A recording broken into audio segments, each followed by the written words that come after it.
But this calculator is like a really convenient and simple, easy tool in order to properly manage your risk so that you know what position size you could take based on the setup we just found. Good morning. Happy Sunday. I hope y'all are well. This year is flying by. Can you believe that March is almost over? Like, we're 11 days from the month being over.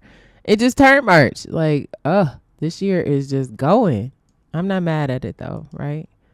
Okay, so I think that there is a big move on the table for UJ. What I'm gonna do today, I'm gonna walk you through how I look at the charts in order to find my setups. I've already marked this up, but I'm gonna take you step by step on what I'm doing. And if this markup is not enough detail or you feel like it's missing something, then I encourage you to sign up for the no cost mini course in my video description link, and it walks you through what I'm doing. So you can take a look there. But me being a swing trader, I start off from the highest time frame, and I shouldn't preface it like that. I think anybody, no matter what kind of trader you are, you need to be doing a time frame analysis. So I'm going through, I'm identifying my high points and low points on each time frame. And so on the monthly, I've got my level, and what I just did is I double checked what I eyeballed. So I do it by hand first, then I use the system to go in and make sure that what I've selected is correct. And so I've missed a level here, so I'm gonna add that in, and then I'm gonna move this up so that now I got a little zone. I'm gonna change the pattern. And so I do this over and over and over again for each time frame, right? So now that I've done the monthly, I'm gonna go down to the weekly and I'm gonna do the same thing. Now I can't count this as a high because it's not finished forming. If you know why this is not finished forming, put it in the comments below. Let's see who really be paying attention to the videos, right? And watching them. And I'm gonna turn this actually to my weekly color. We're gonna save it, and I'm gonna make me a little zone here too, because I see that we have a different low point. And I'm gonna change the pattern, and then I believe I see a level here. I'm gonna change this back, and then I'm gonna double check to make sure. I don't think we have, oh yeah, so we're good here. I don't think we have a different resistance point. I think that monthly is the resistance, which it is. Okay, so now I've done the weekly. I'm gonna go down to the daily, and then I'm just doing the same thing, right? So I'm finding my highs and my lows, and I do it first to eyeball it, because just in case like one day I don't have Smart Trader, like, and it's good practice. So you can look at the chart and you can see, you know what's going on, right? So that's why I continue to do it by hand. Even though I have the software, I just use the software to double check the work that I do, right? So I encourage you to try it out. I know some of y'all said the link in my video description was not working. You should still be able to go to smarttrader.com and sign up. I'll update it, but you need to go. Oh, I picked the level that wasn't it. Oh no, it's there. Okay. I'm reading stuff wrong, y'all. Let me turn this off. You should still be able to go to smarttrader.com and sign up for it. And I think it's worth the investment. Even if you don't get a free trial, because you have smart tools within the software that's going to help you be able to mark up your charts rather quickly, right? So you guys know that I mark up a lot of charts, and one of the only ways that I'm able to do it and do it quickly is because of Smart Trader, because I'm able to go in and just double check what I'm doing real fast with the smart tools. And I'm gonna show you one of my most favorite tools is going to be the Smart Fibonacci. So I've marked down to the 4 hour, and because I swing trade, I don't go down any lower. Like if you scalp, if you do intraday trades, then you definitely need to go lower. But for me, I don't need to go any lower. So what I want to do next is, I'm a heavily based fib trader, right? So I want to see where we are in the fib sequence. So my favorite tool is a Smart Fibonacci tool. So I grab it from the toolbox. It's the ABCD, and I deploy. And so what I'm looking for is where we are on the active fib. So I'm going to go in, and it ain't giving it to me. I did something wrong. But this is the monthly. I take that back. And the way I tell if it's active is it lights up for me. Let me see. There we go. Okay, so that's what's active on the monthly, right? That is what is active on the monthly. Now, I don't use the tool to continue to carry it down to see the smaller fibs. I actually just deploy them over. So I go to the lowest point that I can see within the time frame. That's February, right? And on the weekly, this fib is completed, it looks like. So when I say completed, we have A, we have a B, we had a shallow pullback, so less than a 23.6, and price still hit the matching D extension. So now what it's doing, it's got to create a new low in order for us to start the sequence over again. So it's got to correct. So I'm going to go down to the daily. And I don't think the daily is going to give me anything because I'm going to just start again from that low. Yep.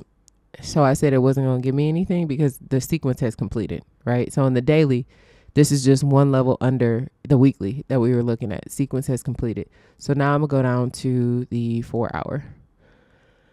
And I just want to see, excuse me, I didn't mean to cough in y'all ear. I just want to see where we are. So I'm going to run the fibs to the downside just so I can see where I am too. So I'm going to click above the last high. So the active fib is here on the 4 hour. Okay.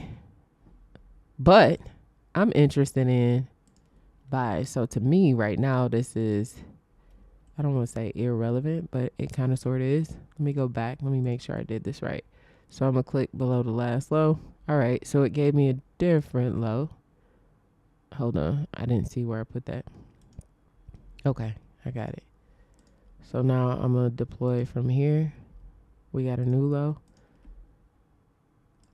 Okay. So this is the active fib on the 4. So this is the setup I was telling y'all about, right? So looking at this on the 4 hour, we had an A low, we had a B high, we had less than a 23.6 pullback. Price did not hit the matching D extension.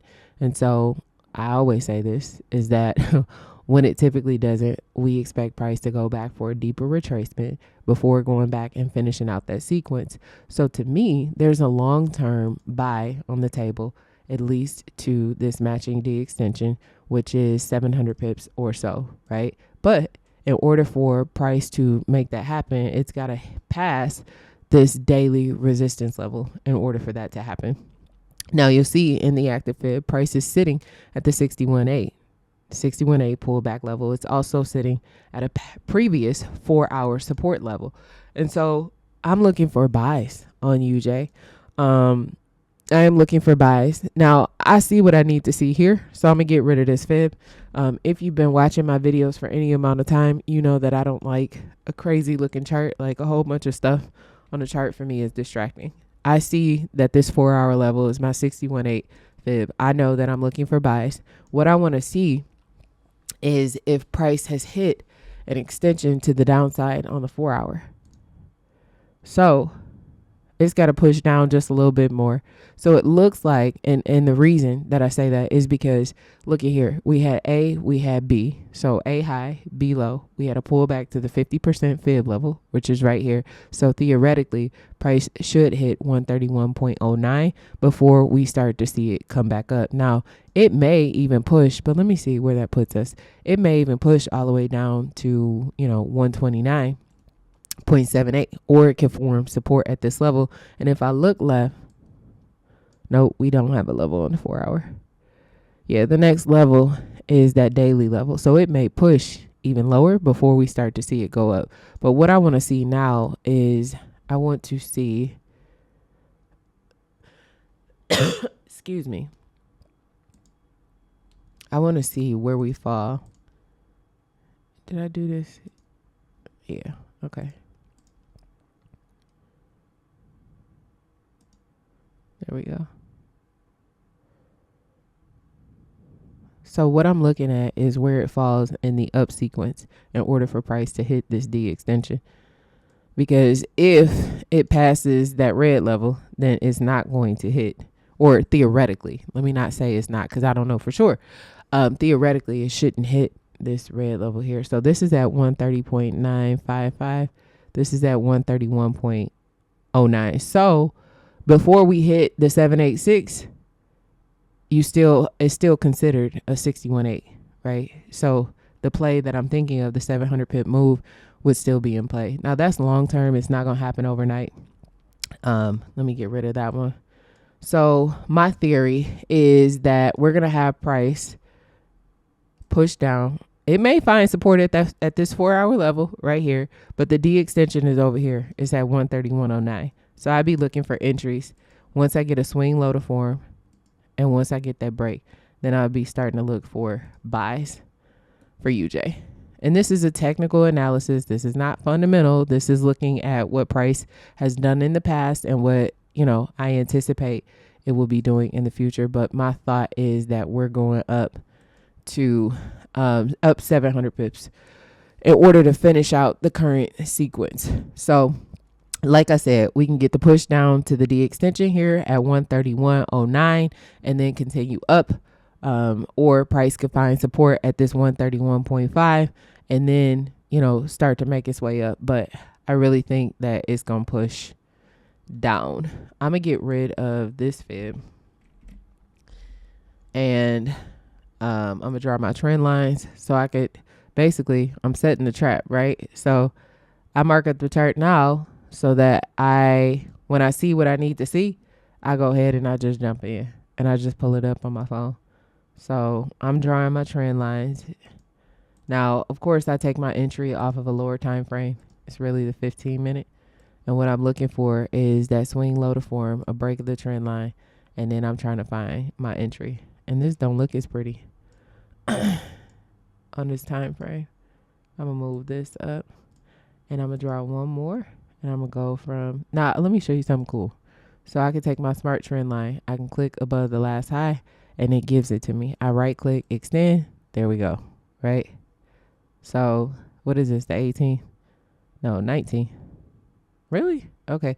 Oh, this is the 15-minute though. Okay.